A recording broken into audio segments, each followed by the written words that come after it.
Sud Radio, le coup de cœur des libraires. Valérie Expert, Gérard Collard. Bonjour Gérard. Bonjour. Tout va bien dans votre librairie, ouais, la Griffe Noire à Saint-Maur?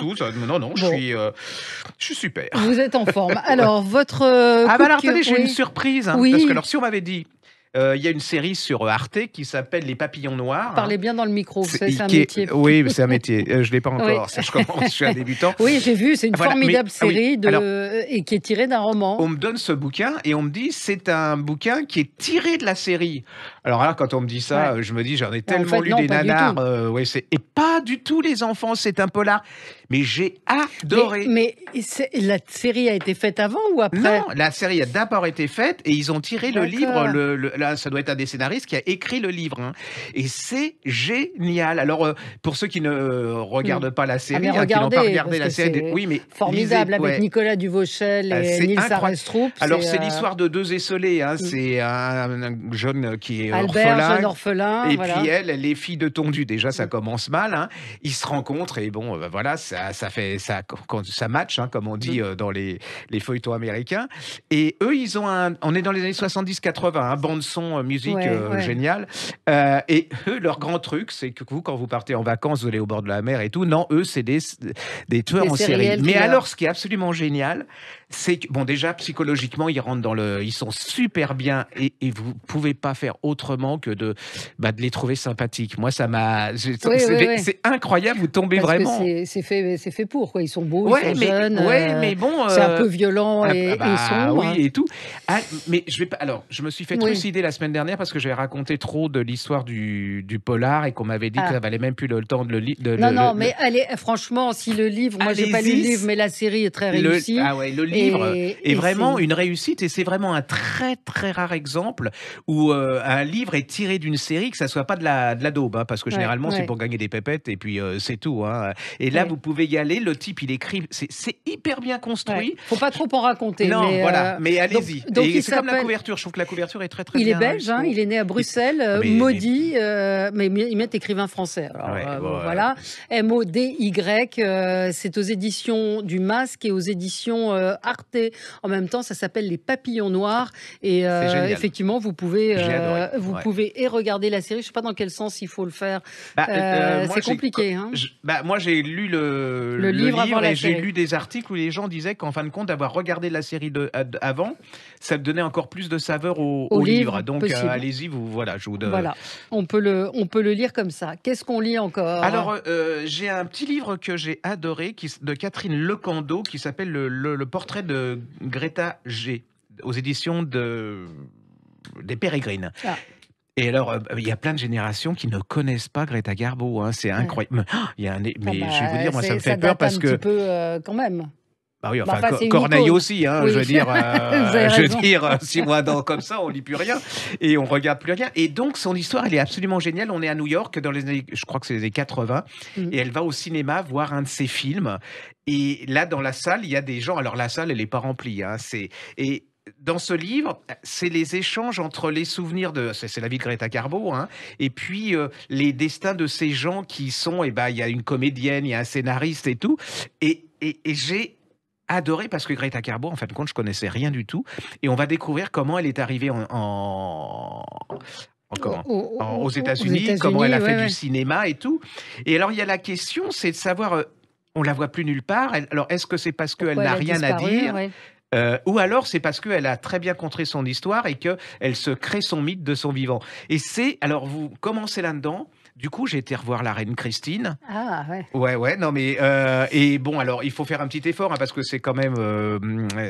comme dirait l'autre, ça date, mais c'est un beau classique. Allez-y, c'est très, très bien écrit.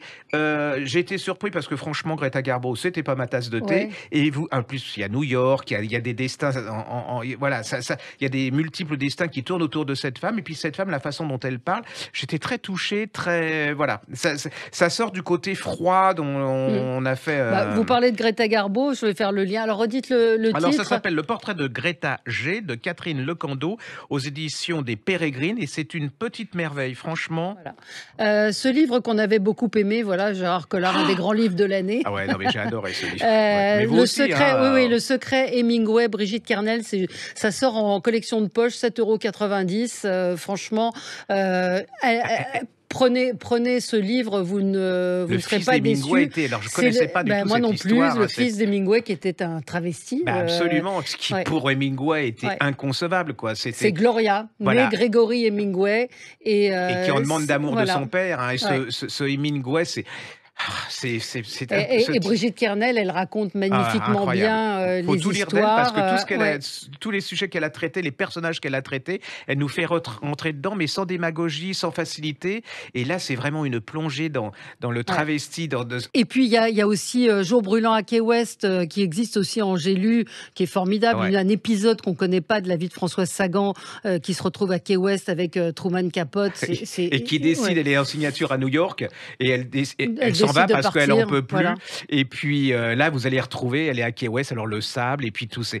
On redécouvre une autre Sagan. Allez-y. Mais ça, c'est vraiment cette histoire incroyable. Incroyablement moderne et contemporain. Grégory qui devient Gloria, c'est un roman très touchant, très bien écrit. Donc Brigitte Kernel, Le secret Hemingway, j'ai lu. C'est l'histoire d'un fils en recherche d'amour. Et justement, on l'a pas fait exprès, mais on est géniaux. Oui, formidable.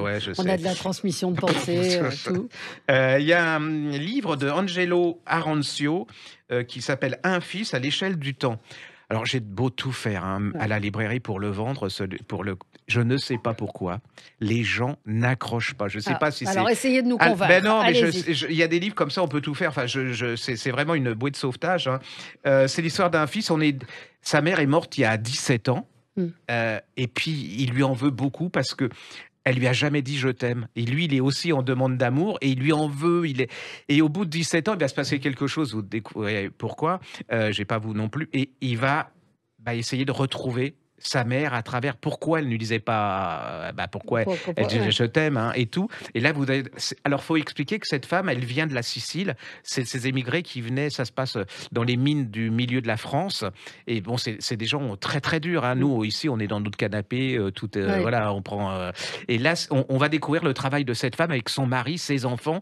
Et vous allez découvrir il fait un parcours, alors il parle de sa vie aussi, parce que sa vie, elle est bouffée par ce manque d'amour. C'est absolument merveilleux, c'est un espèce de monologue. Alors quand je dis monologue, tout le monde se tire, en fait, c'est lui qui raconte, et c'est plein de destins qui s'entrecroisent et qui tournent autour de ce besoin. C'est un livre universel, c'est merveilleusement écrit.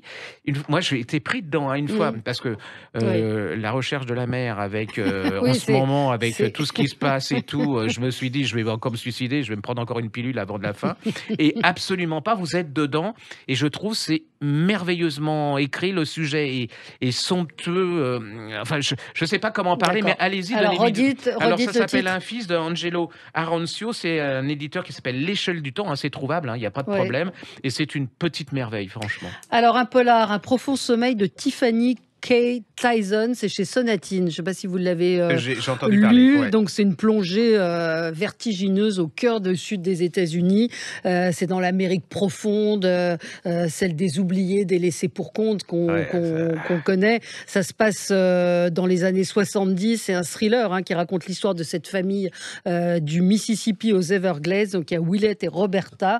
Ils sont deux ados qui on va découvrir aussi les superstitions qu'il y a dans le sud profond des États-Unis, et ils partent dans le delta du Mississippi. Quand ils reviennent, leur petite sœur qui a 6 ans a disparu, et ils vont tout faire pour la retrouver. Donc on sent l'humidité des Everglades, de la Floride. Voilà, c'est un roman très noir, assez douloureux, mais qui est tout à fait prenant. Donc ça s'appelle Un profond sommeil de Tiffany K. Tyson, et c'est chez Sonatine, un très bon cru pour Sonatine. Juste pour signaler signaler les gens qui avaient adoré. Il y avait le premier tome qui est paru en folio il n'y a pas longtemps de Jen Howard qui s'appelle La saga des Casalettes. Il y avait le tome 1 qui est paru. Et là vient de paraître le tome 2. Alors non seulement vient de paraître le tome 2 en folio, mais il vient de paraître aussi le dernier tome aux éditions Quai Voltaire en grand format.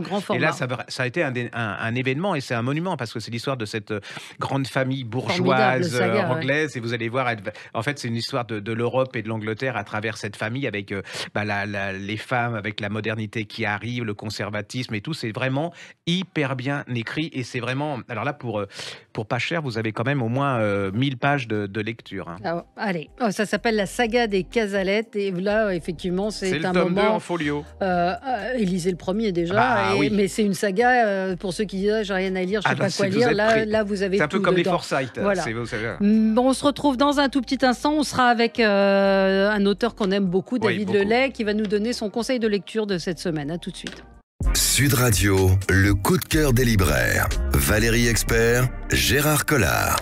Comme chaque semaine, un auteur, un libraire, une personnalité nous donne son coup de cœur, de la rentrée ou pas d'ailleurs. C'est quelqu'un qu'on aime beaucoup aujourd'hui, David Lelay. Oui, n'en faites pas trop non plus. Voilà, mais si, on le suit depuis longtemps. Poussière d'homme, si vous ne l'avez pas lu, est un livre magistral, un livre qui existe en collection de poche. Et votre dernier livre, Je suis la maman du bourreau, qui est paru aux éditions Héloïse d'Ormesson, qui a reçu le prix Chabrol.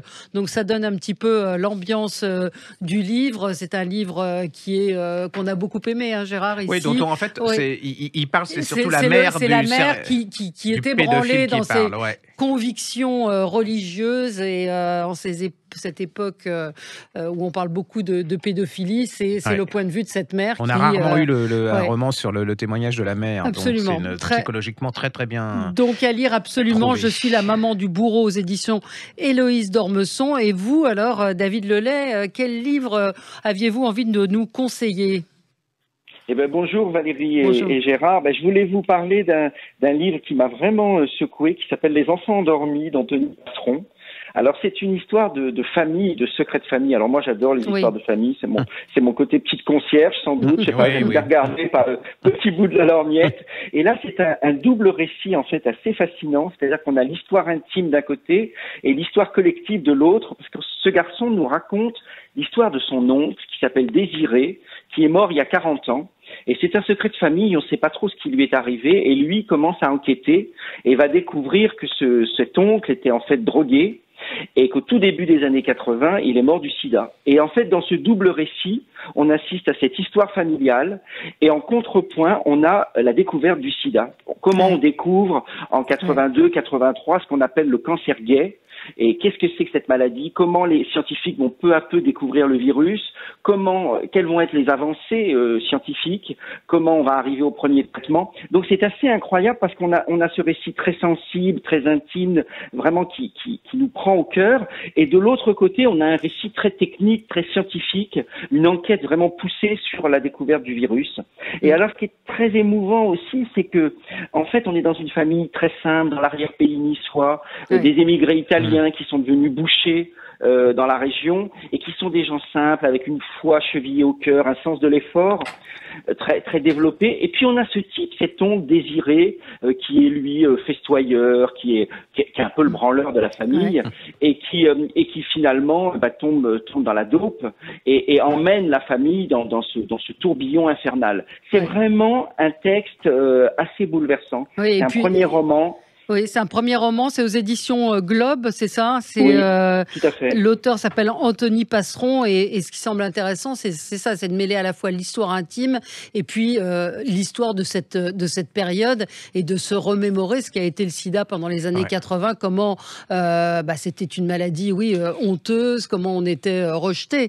C'était une condamnation à mort aussi. Hein. Absolument. Tout à fait. Et c'est les nouvelles générations ont oublié ça. Hein. C'est avec la trithérapie, ils croient que...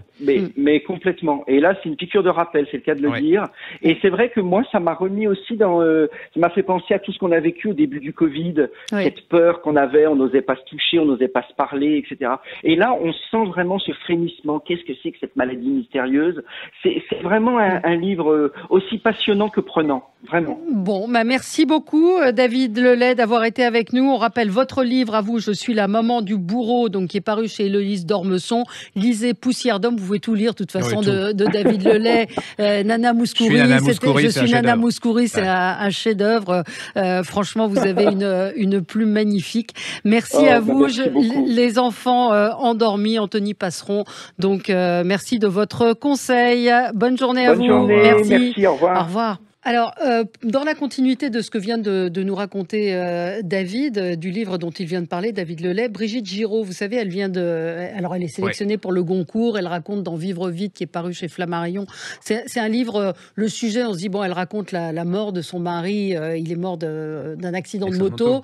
Et en fait, c'est un livre assez lumineux, qui raconte le deuil, mais elle le fait de façon extrêmement subtile et je ne sais pas comment vous dire, mais c'est un très beau livre. Et là, elle publie dans la collection M+, donc c'est une collection jeunesse de l'École des loisirs, cette histoire. Alors, je ne sais pas, ça s'adresse plutôt à 14 ans. Ce qu'on appelle des jeunes adultes. Ouais, c'est un garçon, il est en cours d'histoire, il a un exposé à faire et il le fait sur les autodafés nazis et sur un médecin juif allemand qui militait pour les droits entre hommes et femmes et les droits des homosexuels. Vous imaginez à l'époque. Ouais. Et donc, il fait cet exposé, mais c'est aussi pour raconter que lui, il est homosexuel. Et donc, chez un jeune adolescent, il voit l'hostilité de ses camarades de classe et puis il disparaît.